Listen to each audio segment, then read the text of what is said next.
Hello, everybody. Welcome. I hope you're having a great day so far. Today we are going to welcome in Big Dog Mom into our live, and she is going to show us how to make this awesome recipe that she has for a callus cream to support our big dogs and their elbows. So I am just waiting. I see you, Stephanie. I'm waiting for you to, I think it's like a request button at the bottom of the screen. There we go. Let's see. Alright, it's sort of always different to get somebody into this live room. But I'm super excited. Hi. Hello. How are you? I'm doing well. How are you? Good. You got your headphones this time. Well, yeah, and I made sure I accepted all of the the privacy settings. I got all that figured out. So Okay. It's always different, I'll tell you. It's like every single time they change it to be something different. oh my gosh. Don't worry about it. Well, and I never think about all of the privacy settings and all of that stuff ahead of time because I don't do Instagram live very often. So I know, right? I know. We'll need to get like StreamYard figured out and do it on YouTube next time. I know.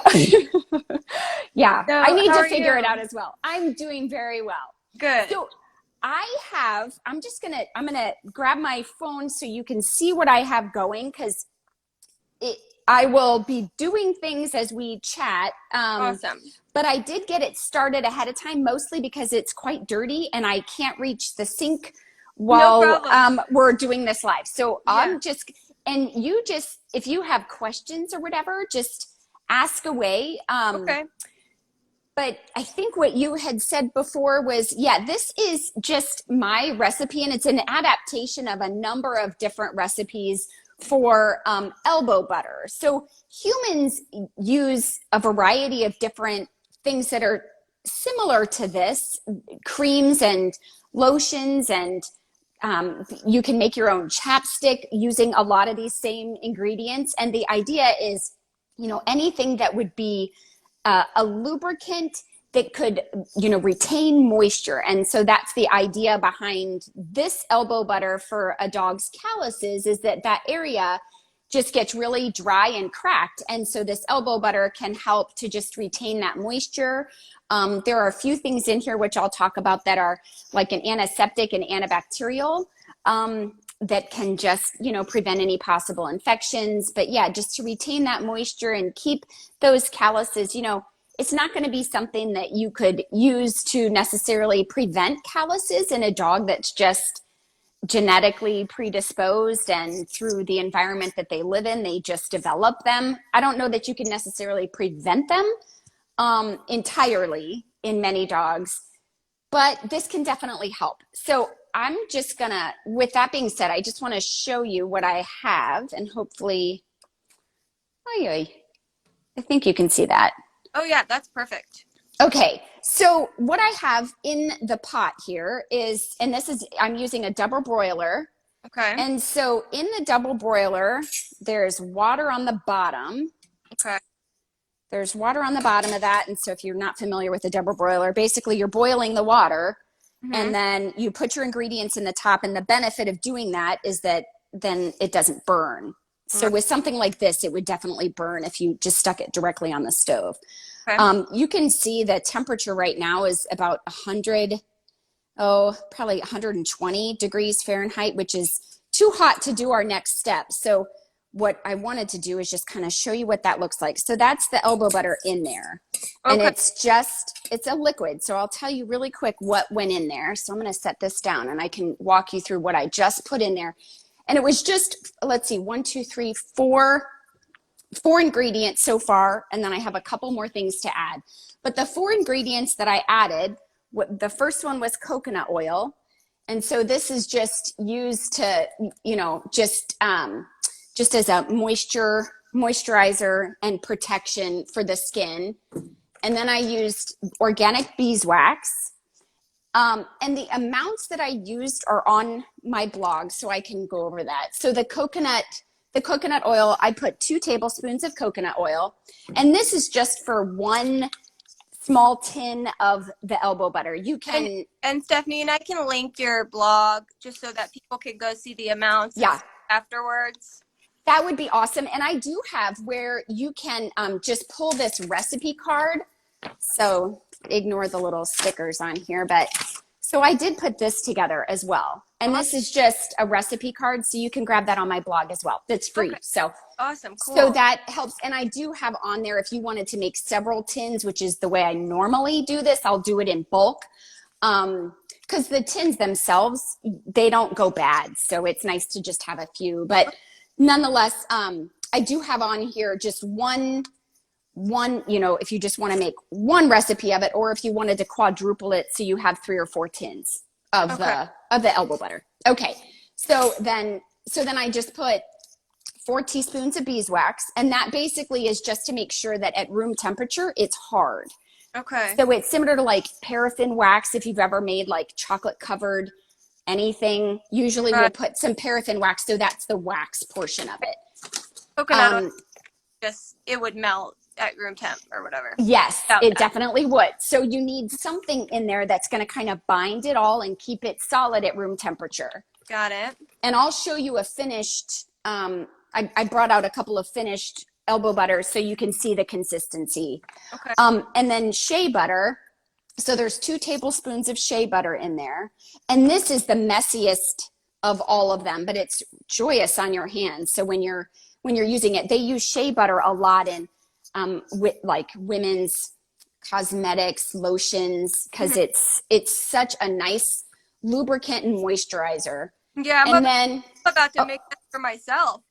Oh, it is. And it smells really good too. So yeah, it is nice. It's a nice thing to just have on hand. But and then I used sweet almond oil, and there's just 2 tablespoons of that. Okay. Hopefully you can see that. And what is that for? So the almond oil and the coconut oil are going to offer some vitamin A and vitamin E. And so those are just going to be nice moisturizers just for the health of the skin primarily.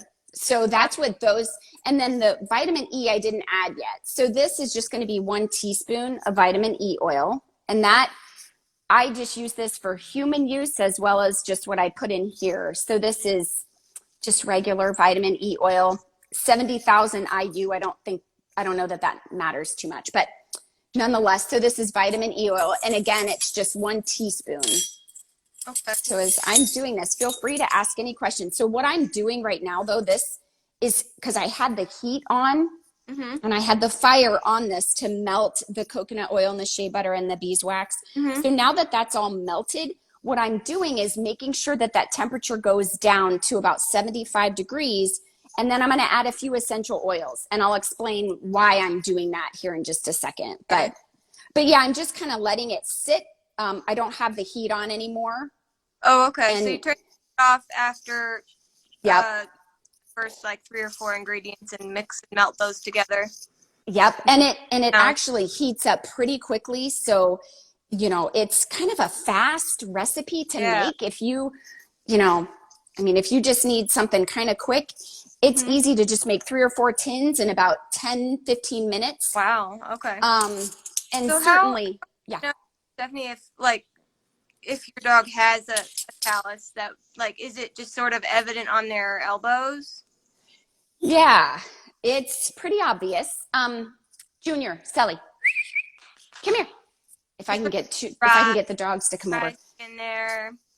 It's just going to be like a blackened skin on the dog's elbows. Some dogs, like my 2, have hawk calluses, in their rear legs. And so, it's just blackened skin where then they'll start to lose the hair around that area. And usually it's around a bone or a joint where they're putting pressure on it. Right.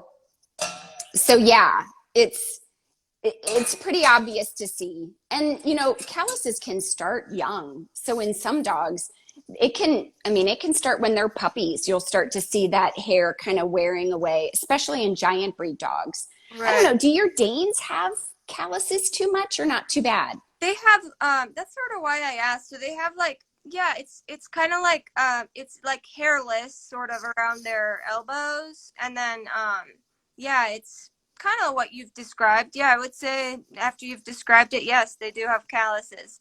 So Yeah.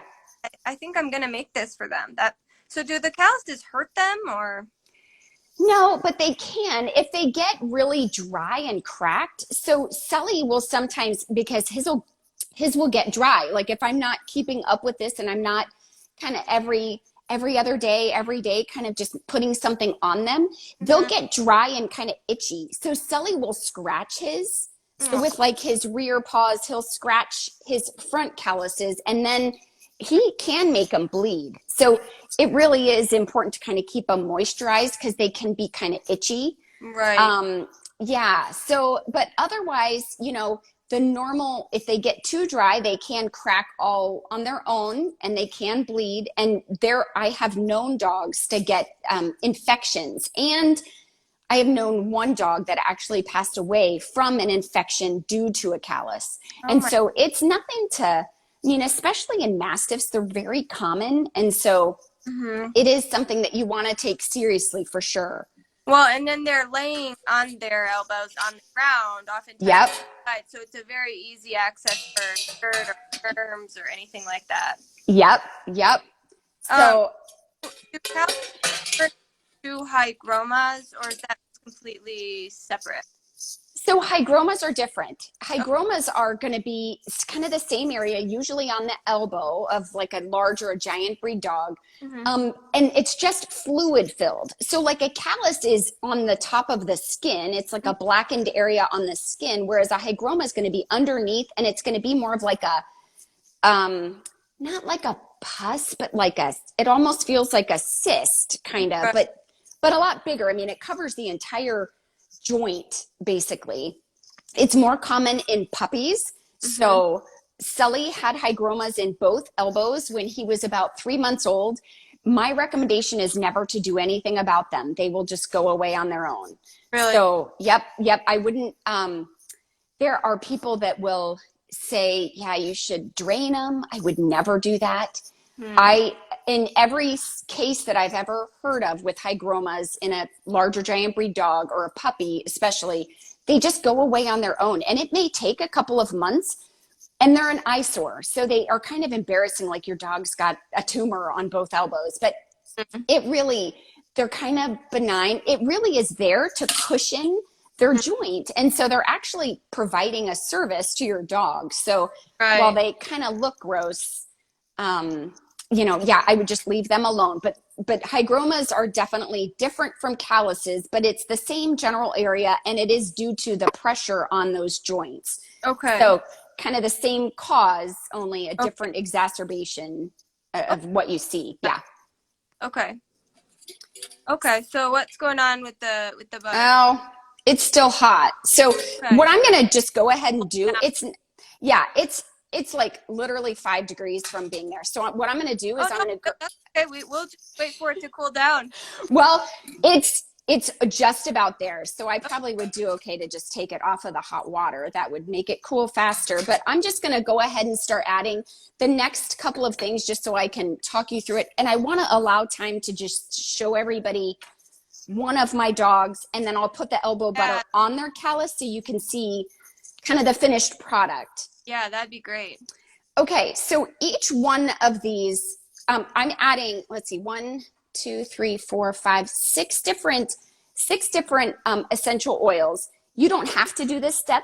It is one of those things that I think makes this recipe slightly different than most others that you've seen. And I handpicked a handful of, I'm not big into essential oils, but the more I was researching like antiseptics and antibacterial things that I could put in this to kind of prevent that infection that is my biggest concern with calluses.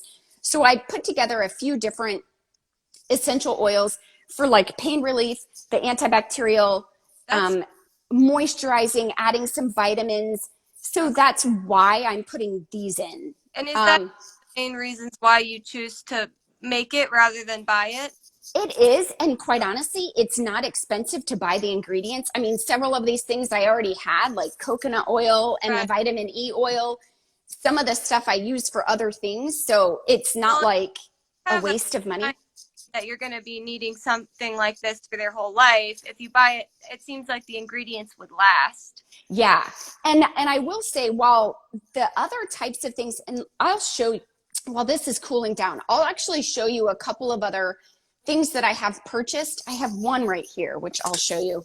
So it's not like the other products on the market are expensive, but over time, you know, you're having to buy it, to your point, more often. So, and then the other reason that the other things that I have tried have pretty much failed is because of the smell of all dumb things to have a problem with. But like if you've ever seen bag balm, so bag balm is great. It's like a petroleum jelly that's used for animals. It is so stinky that like when I would use it on the dogs, my family would like leave the room and they're like, "Stop using it. It stinks." With some creams for dogs, it's like, oh my gosh, I can't use it anymore because it's so bad. Yeah, you know? It is kind of rank. So. It's not a joyous smell, although it does work. The other thing that I don't love about this is that it's kind of oily. And so like when the dogs lay on their big Barker beds, they leave kind of just like a gross sort of stain. It comes out in the wash, so it's not permanently damaged. Yeah, but it's just like if they're oily and, you know. Yeah. That's a big one for stuff that I've used. It's like I can't like have the dogs walking all over the place with, you know, greasy stuff. Yeah.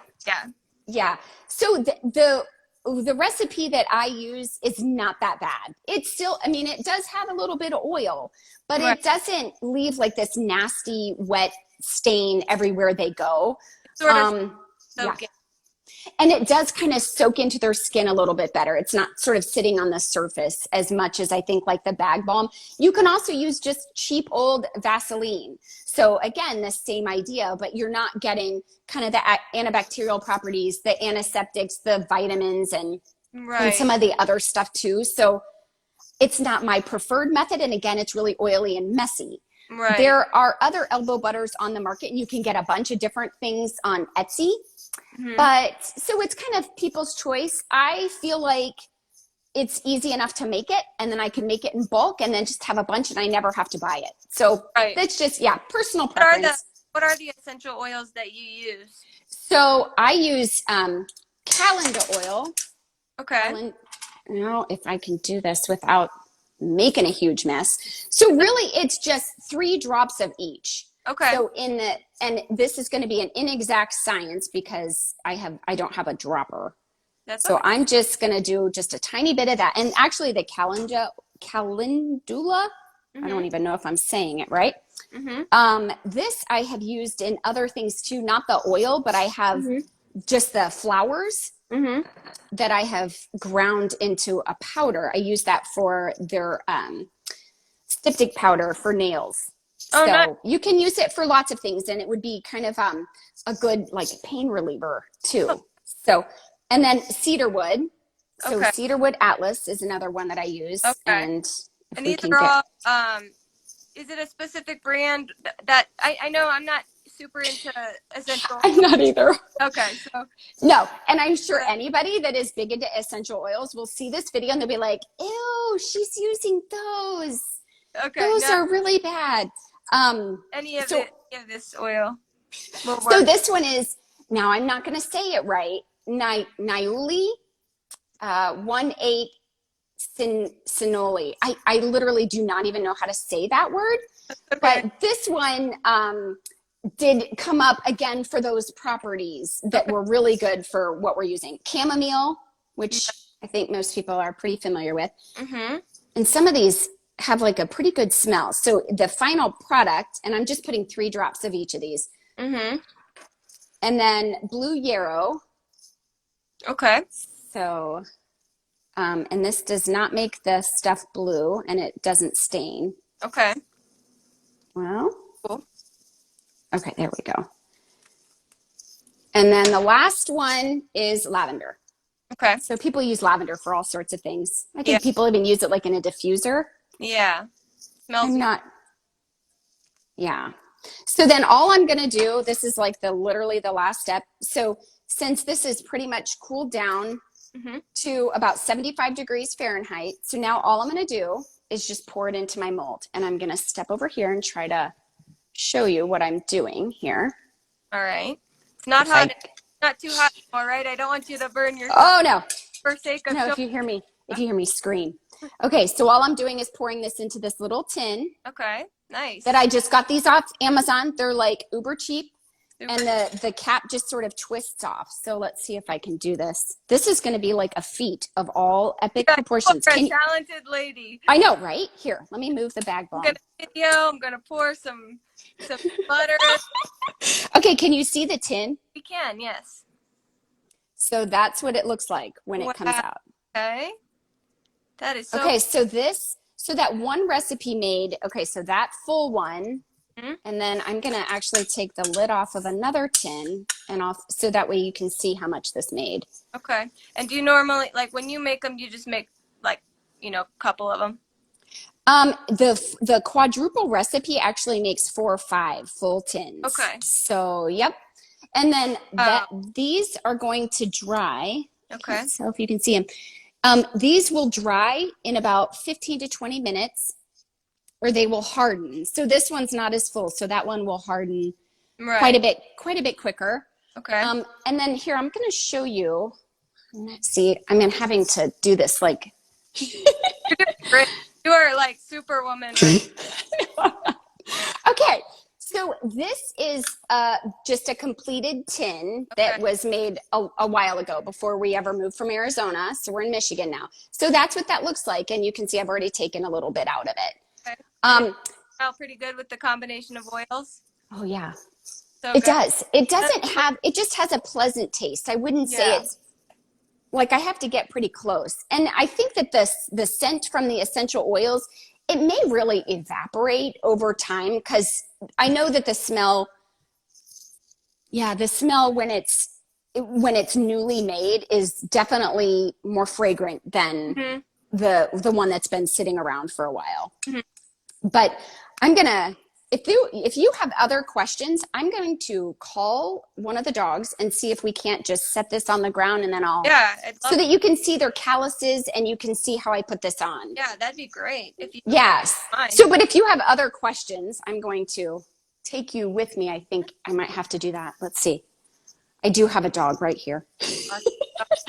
Hello. Hello. Do the dogs end up, they're so cute. Yeah, that's what I was about to ask as well. And then we got the same question in chat. Do the dogs end up licking it off their elbows or no? They don't. Mine don't, because they literally can't even reach their elbows. Like they wouldn't be able to. They could lick their hocks, but they never have. Okay. And I've even put this on like the pads of their paws. Okay. Underneath there.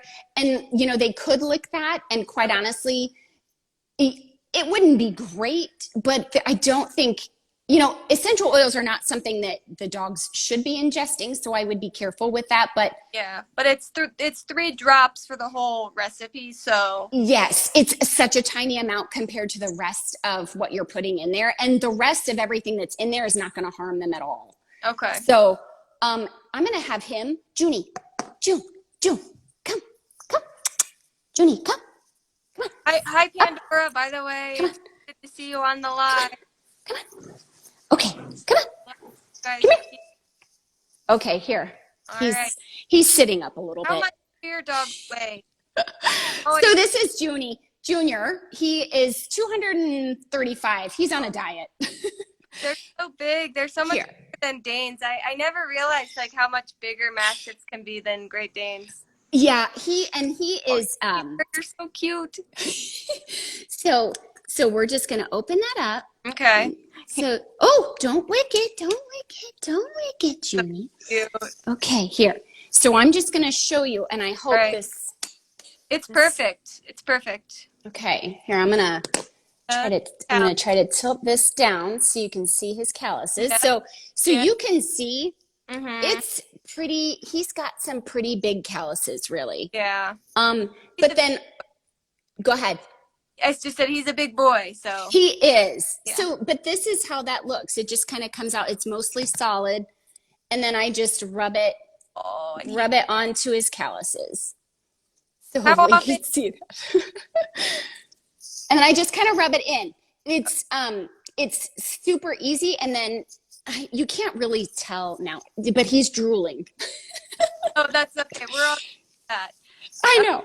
You use it on him like every other day. How often do you do this? So this is the hot callus I was telling you about. So Mastiffs pretty often will have these. Not all do. Mm-hmm. Junie, hey, lay down. He's such a lay down. Yeah, lay down. Boy. Yeah. So how often do I do this? I would say, if I ever notice that they're itching or, messing with them where I can tell, oh boy, we need to get on it, then I do. Okay. And I would do it daily. Okay. So, okay. Bye, Junior. Thank you. Say bye-bye. Oh. All right. And poor big drooly boy. She has my goodness. Great name. Oh, yeah. So yeah, I would do it, every other day if you can. Okay. But I don't, I think when I have it in stock and I'm paying attention to it, then I try to do it daily just to get on top of it. We live in a more humid environment here than we did in Arizona. In Arizona, it was a much bigger issue. Mm-hmm. So, and for dry Colorado. Oh yes, Colorado would be bad too. Yeah. That's something that my dogs can definitely benefit from. Can you put this on other areas of their body? Like if they have, dry skin other places as well? Yeah, that's kind of what I was saying. So I would definitely, any of those blackened areas. So Junior is so big that he has several, like one on the side of his leg. So any of that blackened skin area would be definite candidate for the elbow butter. And then, some dogs will get like a dry, cracked nose. I probably wouldn't put it there only because the dog would likely be licking that. Yeah, that's true. But I do, so along the same lines, I do use just this stuff, and I have told other big dog people because it's a common issue is the dry, cracked nose. This I just got from a dog show, and it's almost the exact same consistency, but it's called nose black. Okay. And this is like a cure-all for cracked noses. Oh, it makes their nose beautiful for days. Wow. Yeah. So, and then, that's really about it. Just the pads of their paws. I will sometimes, if they get really cracked. In Arizona, again, it was a bigger issue than it is here in Michigan. So yeah, I would put it on the pads of their paws and then any of those calloused areas. Okay. But that's about it. I can't really think of where else I would put it. Right. It wouldn't be really a need, I don't think. Yeah. Yeah. So you guys just this is off topic, but you just recently moved. Did you drive the dogs? We did. Yep. There's not very many ways to transport that much dog. Yeah. Junior's looking at me. Yeah, it was definitely an adventure from Arizona to Michigan, and it was last summer, so life was beyond weird, and so we were. It was comical, but Junior and Sully are such good travelers that we rarely have any issues. It's more just how are we going to pack our stuff with the dogs in the back? There's not enough space. We had to get a car top, and it's just me and my sister, and we had to get a car top carrier to go camping when we got Birdie because the 3 Danes in the back of the car, it's like, oh yeah, they don't think that we even backpack. It's like, well, I guess we're not changing this whole camping weekend, or we'll stick our stuff in the car top carrier. Oh my gosh, yeah, it is. Anything. Yeah, that is the biggest challenge with big dogs in the car for sure. And you know, if you use like we use the big Barker bed, Mm-hmm. it takes up more space. So while they're right in the lap of luxury back there, and we're all like, we've got stuff next to us, and you can't move, and you got stuff at your feet. Right. Yeah. Yeah. Have like the seats down and the SUV big Barker pad for them, and they're sleeping the whole drive, and then we have stuff in every little nook and cranny, and but of course it's worth it. That's what the big Oh is yeah. all about, right? Oh yeah, it is funny because every time we stop, you know, you have like the entourage of people that have to come take picture. It's so fun. I love it. And yeah. I bet you get that like all the time because your dogs are even significantly larger than mine, and people think they look so like.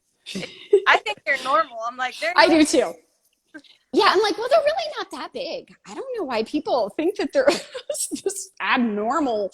Yeah, for us, you know, it is just kind of, yeah. I call Junior my little guy, so that tells you my mindset with these dogs. Yeah, I but started thinking like a lab or golden, and I started thinking like, and even asking the owners like, is your lab really small?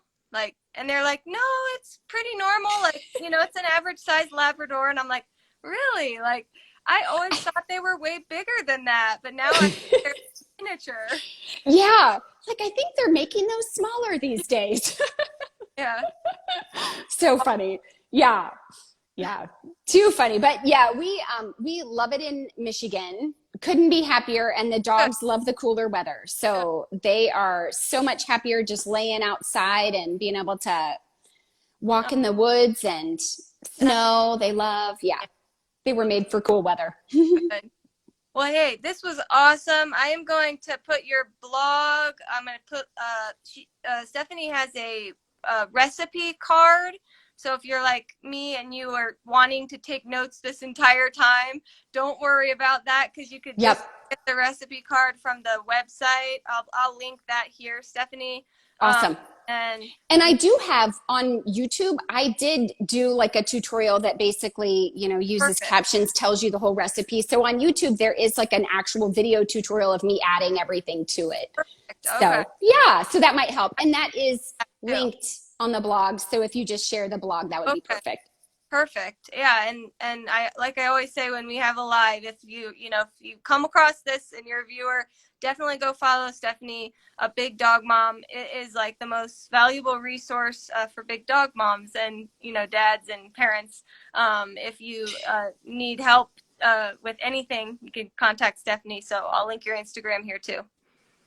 So thank you so much. Awesome. Thank you so much, Natalie. I'll talk to you later. All right. Okay. Take care. Bye-bye.